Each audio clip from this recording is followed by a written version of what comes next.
Bruxelles.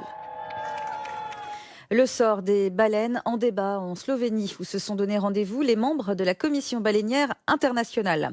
Il y a 30 ans, le moratoire sur la chasse commerciale à la baleine entrait en vigueur, une mesure qui a permis d'en sauvegarder des centaines de milliers. Aujourd'hui, au menu des discussions, la création d'un sanctuaire de 20 millions de kilomètres carrés dans l'Atlantique Sud, une mesure chère à l'ONG Greenpeace. Attention, certaines images peuvent choquer.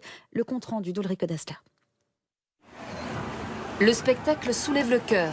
Comme tous les ans, des milliers de globicéphales, de petites baleines proches des dauphins, sont massacrés sur les plages des îles Féroé.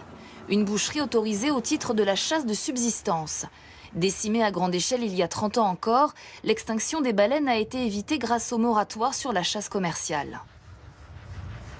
C'est une histoire extraordinaire. Avant le moratoire, 30 000 baleines étaient tuées chaque année. Aujourd'hui, ce ne sont plus que 2 000 baleines qui sont tuées tous les ans. Mais cela fait encore 2 000 de trop.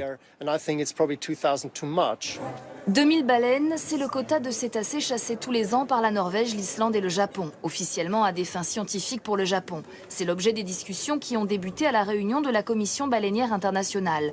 Car le Japon ignore depuis des années un verdict de la Cour internationale de La Haye qui dénonce la finalité commerciale et de consommation de cette chasse. Dans l'Atlantique Sud, les défenseurs des baleines demandent la création d'une zone de protection de 20 millions de kilomètres carrés. C'est une mesure indispensable pour moi. Un plan conservatoire permettrait de préserver les espèces, non seulement de la chasse, mais aussi contre le danger des prises accidentelles lorsque les baleines meurent étouffées dans les filets, ou des nuisances comme le bruit et la pollution. Car même si les baleines sont protégées depuis 30 ans, elles ne sont pas à l'abri de tous les dangers.